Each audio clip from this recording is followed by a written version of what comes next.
Bab 1773. Mendapatkan batu Daoyun. Orang tua itu telah hidup tanpa tujuan selama bertahun-tahun. Kapan dia pernah menderita kerugian dan kehilangan muka seperti ini? Satu demi satu cahaya melonjak dengan hebat, dan lelaki tua itu mengucapkan mantra lagi kali ini, meningkatkan semangatnya, dan dia jelas lebih berhati-hati. Di atas cermin perunggu, sebuah sosok secara bertahap menjadi jelas. Itu adalah wajah Eric Kin. Apa yang ditampilkan di cermin perunggu adalah gambar saat dirinya menembus batas lapis demi lapis. Hah, aneh. Anak ini tidak menggunakan harta karun kuno, dan tidak merusak batasan apapun, langsung menerobos tahap itu begitu saja. Dan dia sepertinya tahu tanda yang aku tinggalkan ada di mana, mengapa bisa begitu. Orang tua itu menggerakkan telapak tangannya, dan gambar di cermin perunggu juga berubah lagi. Waktu kembali lagi, sampai di saat Eric Kin pertama kali memasuki pagoda. Pengetahuan orang tua tentang pembatasan sangat tinggi, bahkan di luar imajinasi kepala rumah Zeng atau Eric Kin. Bahkan Eric Kin tidak memperhatikan bahwa dalam pembatasan ini, beberapa tindakan mereka yang akan masuk semuanya terekam. Anak ini ternyata masuk 2 kali, yang kedua kali dia menggunakan jiwa fase penilaian, tidak heran membuatku kelabakan, yang pertama kali jauh lebih lambat. Biarkan aku lihat lebih dekat bagaimana cara dia bisa menerobos. Menarik gambaran itu menjadi lebih dekat, lelaki tua itu mencondongkan tubuh lebih dekat untuk mengamati tindakan Eric Kin dengan cermat. Akibatnya, kemabukan lelaki tua itu hilang sepenuhnya, dan dia pun melompat seperti digigit anjing. Jika diperhatikan lebih dekat, mata lelaki tua itu melotot dan wajahnya penuh dengan kekagetan. Dark Eye, mata dewa pemecah rintangan, dan orang ini tahu formasi dengan baik, tahu di mana ada jebakan, dan di mana tempat yang aman. Bocah ini. Lelaki tua itu terus mengubah gambaran yang ada, semakin dia menonton, semakin dia kaget, dan semakin dia menonton, semakin dia menyukainya. Dark Eye dan mata dewa pemecah rintangan, keduanya adalah benda langka yang sangat bagus untuk formasi. Khususnya mata dewa pemecah rintangan yang memiliki wawasan tentang segala sesuatu di dunia, bisa langsung menembus penampakan dan melihat esensi dari formasi. Dengan adanya benda ini, semua formasi di dunia dapat dilihat secara utuh.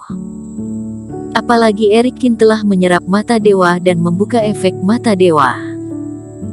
Anak ini tidak buruk, seorang jenius, dan dia memiliki bakat formasi dan dukungan mata dewa. Tidak disangka, aku ingin menemukan penerus di keluarga Zeng, tetapi malah benar-benar bertemu orang yang ingin kucari. Orang tua itu tertawa dan tiba-tiba terbang. Dengan bakat dan jodoh, murid semacam ini sulit ditemukan. Tidak terlihat cahaya Reiki melonjak di luar tubuhnya, seolah-olah dia memang seharusnya bisa terbang. Tidak peduli apakah anak ini bersedia atau tidak, dan juga tidak peduli siapa dia. Bahkan jika dia milik sekte tertinggi, tetap harus ditangkap. Sebelum dia meneruskan ilmuku, tidak boleh sampai dia melarikan diri. Senyum pria tua itu sangat ganas. Kemampuan dirinya memang sangat kuat, tetapi proses belajarnya juga menyakitkan. Dirinya pernah sungguh-sungguh menerima murid, tetapi beberapa murid lebih suka melarikan diri daripada belajar, jadi kemudian dia bahkan tidak pernah memikirkannya lagi. Apalagi dirinya sangat kuat, kelak dia bisa menangkap satu dan mengajarnya secara paksa. Jika kamu berani tidak menurut, maka akan disiksa sampai kamu patuh. Ini adalah cara dia, Derian Ou, yang menerima murid. Di dalam istana di puncak gunung Istana Es. Eric Kin duduk bersila, dengan berbagai formasi sudah terbentang di sekelilingnya, dan di tangannya ada batu roh yang berkabut. Batu Daoyun akhirnya dia dapatkan. Setelah kembali ke kediamannya, Eric Kin tidak sabar untuk mengeluarkannya. Di luar batu Daoyun, Hawa kabut terus mengelilinginya, dan dimanapun kabut berlalu, ruang itu terdistorsi, menunjukkan pemandangan yang sama sekali berbeda dari sekitarnya. Hawa ini bukanlah sebaran batu Daoyun, tetapi lebih seperti intisari batu Daoyun, yang terkondensasi menjadi hawa magis setelah melewati permukaan batu roh. Dan setelah Eric Kin menggosoknya sebentar, dia menemukan bahwa hanya dengan menyuntikkan Reiki ke dalam batu Daoyun, barulah benar-benar dapat merangsang energi waktu di dalamnya. Eric Kin menarik napas dalam-dalam, dan seberkas Reiki pun dimasukkan ke dalam batu roh. Master Abadi Yuesi berkata, pemahaman sumber energi waktu dibagi menjadi dua bagian. Langkah pertama adalah memahami hidup dan mati, memahami dasar dari waktu, dan langkah kedua adalah memahami cepat atau lambat, memahami rahasia aliran waktu. Sekarang aku telah menyelesaikan langkah pertama dan kuharap dengan menggunakan batu Daoyun ini dapat merasakan perubahan waktu. Dengan cara ini jurus jari suci juga punya dasar untuk dipergunakan. Saat kultivasi meningkat, Eric Kin menjadi semakin menginginkan metode terkuat yang ditinggalkan ayahnya untuknya. Saat dia memikirkannya, Eric Kin menggunakan Reiki untuk menarik keluar satu energi batu Daoyun, yang perlahan-lahan terbang keluar dari batu roh dan mendarat di depan matanya sendiri. Energi batu Daoyun, seperti kabut putih, terbungkus oleh Reiki. Eric Kin mengulurkan jarinya dan masuk ke dalam kabut. Diikuti oleh energi yang mengalir, Eric Kin terkejut menemukan bahwa gerakan jari-jarinya di kabut putih terkadang menjadi sangat lambat dan terkadang sangat cepat. Apakah ini adalah pengaruh batu Daoyun? Mungkin benda ini tidak boleh digunakan seperti ini, seharusnya seperti batu roh biasa, memasukkan energi ke dalam meridianku. Pikir Eric Kin, meneruskan energi ini di sepanjang ujung jarinya dan masuk ke dalam tubuhnya. Boom! Pada saat ini, Eric Kin tiba-tiba merasakan laut kesadarannya bergetar, dan terdengar suara ledakan, seolah-olah ada sesuatu yang terbuka. Suara demi suara orang suci yang tak terlukiskan terdengar di benaknya.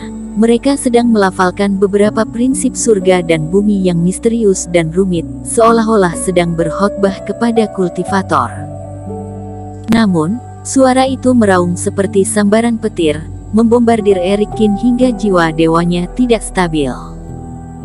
Gawat, dengan kultivasi aku saat ini, aku masih tidak bisa mengendalikan energi batu Daoyun, ini akan jadi masalah. Jiwa dewa Eric Kin terguncang, tubuhnya bergoyang dan hampir pingsan.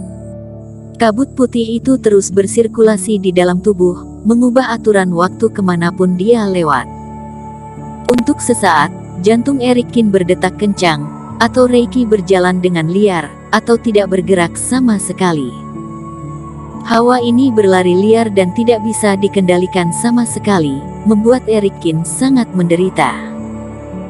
Tidak bisa membiarkan hawa ini menjadi liar, harus menemukan jalan keluar untuk energi Daoyun ini, yang terbaik adalah bisa membuatku merasakan aliran waktu. Eric Kin berhasil menahan rasa pusing, bersusah payah menggerakkan pikirannya, sejumlah besar Reiki melonjak dan menghalangi energi Daoyun ini, memaksanya ke arah sepasang matanya. Jika dikatakan panca indera tubuh manusia paling mudah merasakan dunia luar secara langsung, maka itu sudah pasti adalah mata. Dengan suara dengungan, energi Daoyun terbang ke sepasang matanya. Eric Kin membuka matanya tiba-tiba, napasnya hampir mandek. Ini adalah sebuah adegan mengejutkan terjadi. Di bawah pengaruh sifat waktu, semua yang dilihat Eric Kin telah mengalami perubahan luar biasa. Antara langit dan bumi, dimanapun, ada aliran zat seperti sutra, seperti aliran sungai kecil, mengalir tanpa henti ke satu arah. Aliran kecil ini memenuhi setiap sudut dunia, dan diikuti pandangan kita, mereka semua mengalir ke arah yang sama. Apakah ini adalah ritme aliran waktu yang dikatakan Master Abadi Yuesi? Eric Kin menunjukkan muka berpikir, Setiap aliran ini memiliki kecepatan yang sangat tetap, persis sama dengan aliran lainnya. Dengan begini, dirinya jadi bisa melihat keberadaan waktu itu sendiri. Tapi bagaimana memahami kecepatan aliran waktu? Tujuan utama dari jurus jari suci adalah untuk membekukan waktu dan melintasi segala sesuatu dalam sekejap, sehingga membuat lawan tidak ada waktu untuk bertahan. Meskipun dirinya dapat melihat sirkulasinya sekarang, tapi masih tidak dapat mengontrol sirkulasi itu sendiri. Bersambung.